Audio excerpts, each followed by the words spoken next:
tem privilégio aí não arruma dinheiro. Trabalho, estudo, não duro de dinheiro.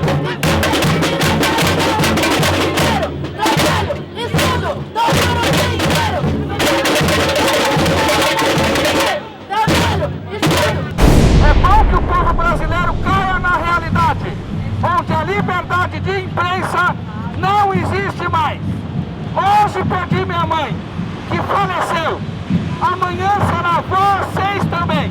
Meu nome é Marina Matara, sou do Comitê Popular da Copa de São Paulo. O Comitê Popular da Copa existe em todas as cidades sede do Brasil e a gente se articula numa rede nacional chamada ANCOP, Articulação Nacional dos Comitês Populares da Copa.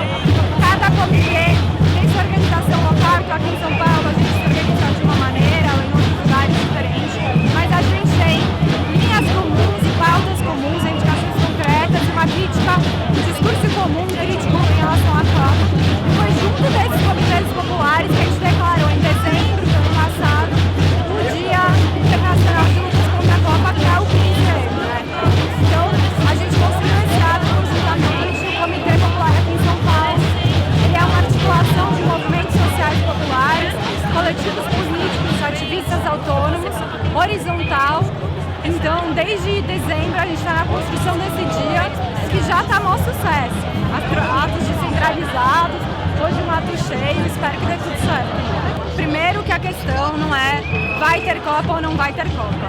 A Copa já está acontecendo, a Copa já fez suas vítimas, né? 10 operários mortos, 250 mil pessoas despejadas de suas casas. Então a gente já tem aí as violações da Copa, elas já aconteceram. Então a gente está na rua na tentativa de remediar o que já foi feito e o que ainda não foi feito. Então a Copa não aconteceu. Os trabalhadores ambulantes ainda não foram completamente impedidos de trabalhar durante a Copa.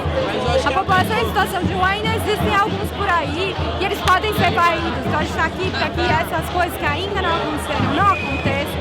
E as que já aconteceram, como essas vítimas despejadas, quem já faleceu, tenha os direitos do Estado de volta. Então quem já foi despejado tem uma casa. Quem teve um parente morto tem alguma forma de indenização do Estado. Nosso grupo é a Auditoria Cidadã da Dívida. Eu sou do Núcleo São Paulo, vocês podem conversar comigo, quem quiser pode conversar com a gente e a gente está disposto a dar palestra, a dar explicação, porque a gente quer conscientizar a população em cima disso. Isso aqui é o maior ralo de verba pública do Brasil, então 42% do dinheiro do país vai para grandes banqueiros e grandes grupos de investimento. Isso está totalmente errado, esse dinheiro tem que vir para a população, em forma de serviços públicos. Em 2009 foi feita uma CPI dessa dívida e ela levantou um relatório de mais de 900 páginas de ilegalidade dessa dívida pública. Então a gente quer abrir a caixa preta e olhar o que é ilegalidade, o que é fraude, porque a gente só quer pagar o que a gente realmente deve. O que a gente não deve, a gente não quer pagar. Isso é injusto com a sociedade, é dinheiro que sai do pobre e vai para o rico. Então é um Robin Hood ao contrário. Isso aqui é um colete, sou metroviário, faz parte de uma corrente metroviária pela base. Isso aqui é um colete que o nosso sindicato fez para a campanha salarial que a gente está entrando agora, tem processo de negociação. E a gente, além de reivindicar questões da nossa categoria nessa campanha, estamos querendo dialogar com essas questões que estão pegando tanto o país, e não tem como se desligar da Copa. E a gente tenta reivindicar algumas das bandeiras que foram expressas nas jornadas de junho, ano passado, várias questões sociais, que o transporte era um grande elemento, na verdade, das principais reivindicações. O transporte padrão FIFA faz uma alusão a isso. Que a gente acha que a Copa é um evento totalmente... A gente é totalmente contra a Copa, um evento que está a serviço do lucro das grandes empresas, que é um desvio de verba pública para enriquecer grandes grupos capitalistas, enquanto a população sofre. E a gente, como trabalhadores, é fundamental se colocar do lado da juventude, da população. E acho que se tem alguém que pode questionar os gastos da Copa, são os trabalhadores e fundamentalmente os transportes. A juventude fez mobilizações de massa no passado, como não se via em muito tempo no Brasil. Agora o que faltou, do nosso ponto de vista, foi a classe trabalhadora ter entrado junto nesse processo, porque se consegue confluir o movimento operário junto com a juventude em dias de paralisação, não só lutar, a gente tem os sindicatos que lutam só pelos interesses dos trabalhadores específicos, como salário, tem uma questão corporativa, mas os sindicatos se colocam na luta por reivindicações do povo e da juventude, as concretas, com paralisação nacional, como a gente acha que pode, a única forma de construir um movimento capaz de questionar de fato essa política da Copa e começar a construir uma saída para melhorar as condições. Quem trabalha no metrô e quem pega o metrô todo dia sabe que a situação é calamitosa.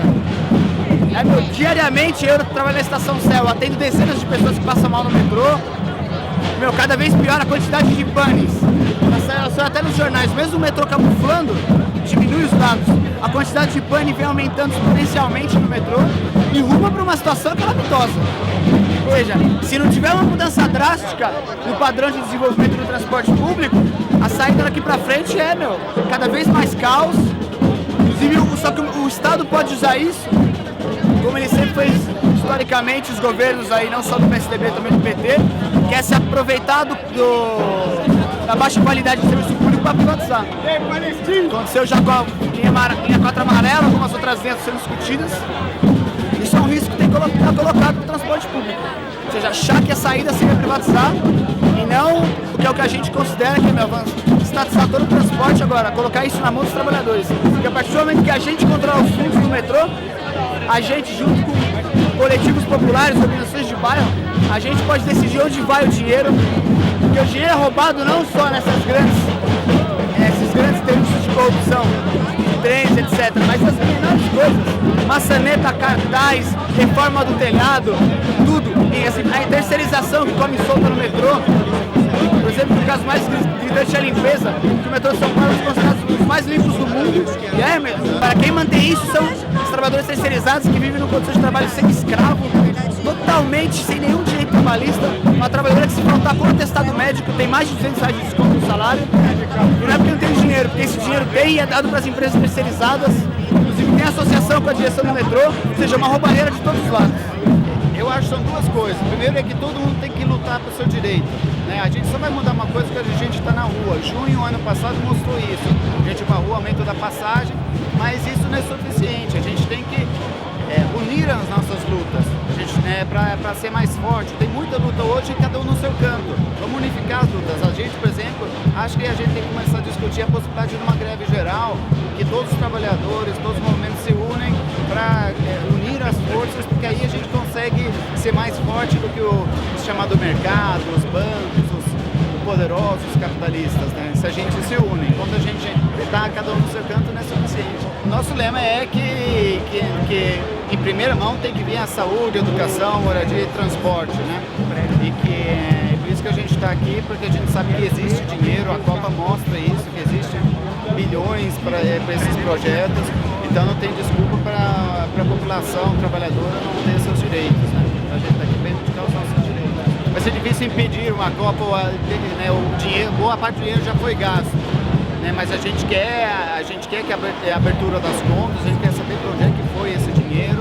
E a gente sabe também que não acaba aqui, Vai ter Olimpíadas daqui 2 anos, vai mais bilhões, Eles vão reconstruir os mesmos estádios de novo, E a gente quer reverter essa prioridade. A gente quer colocar essa prioridade hoje de cabeça para baixo, Hoje é mega eventos, o que serve para as empreiteiras, o pagamento da dívida, que são centenas de bilhões para os bancos, o sistema financeiro. E a gente tem que lutar todo dia para conseguir os direitos básicos. Eu acho que o impedimento dela ser realizada, eu acho que já é meio que impossível, já está meio dado que a Copa vai acontecer no Brasil. Eu acho que agora é um momento importante para que a gente possa chamar a atenção de todo mundo das violações de direitos que estão acontecendo no Brasil e de quais estão sendo as prioridades dos gastos públicos do Estado brasileiro com a população e com a chegada dos Jogos. Que não termina aqui, já que tem as Olimpíadas também em 2016. Eu acho que a gente tem que continuar esse processo intenso de mobilização, mais categorias de trabalhadores entrando em greve, já tem os professores da USP também já estão se mobilizando também para assinalando um processo de greve também. Então eu acho que é isso, assim, não tem muito segredo. Acho que é continuar se mobilizando e aproveitar esse período que os holofotes estão voltados aqui para o Brasil. Para mim a Copa não tem que acontecer, mas eu acho que o que a gente pode fazer é a gente pegar e intensificar as manifestações agora em maio, intensificar em junho, divulgar bastante. Tem um documentário que tá agora, tem na internet, tem no YouTube, que fala um pouco sobre essa questão, fala que as mulheres têm a ver com isso.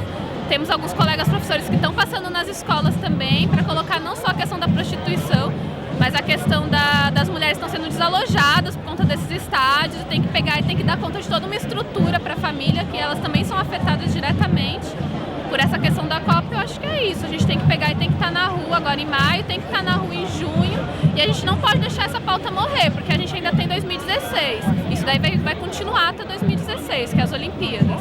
Eu acho que primeiramente tem que ter a questão da conscientização, entendeu? Das mulheres saberem, entendeu? Que isso daí não é aceitável, que a gente não pode aceitar, e principalmente a questão social, porque não foi uma questão individual que intensificou essa questão dos abusos no metrô.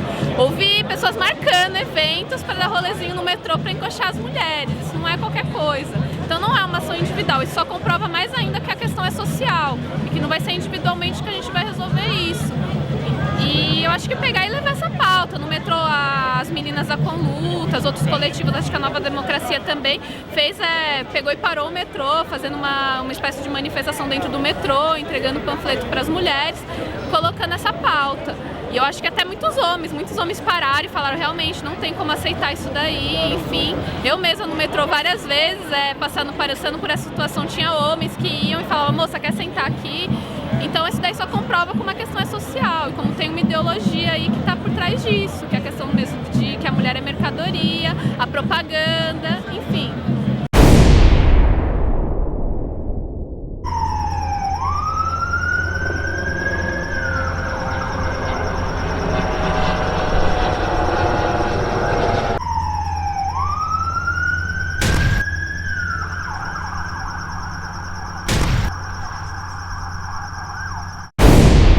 A mensagem tem sido essa, né, cara? Copa pra quem, né? Justamente, cara. Acho que não tem já o chamado do ato, acho que já diz tudo, né? Copa pra quem?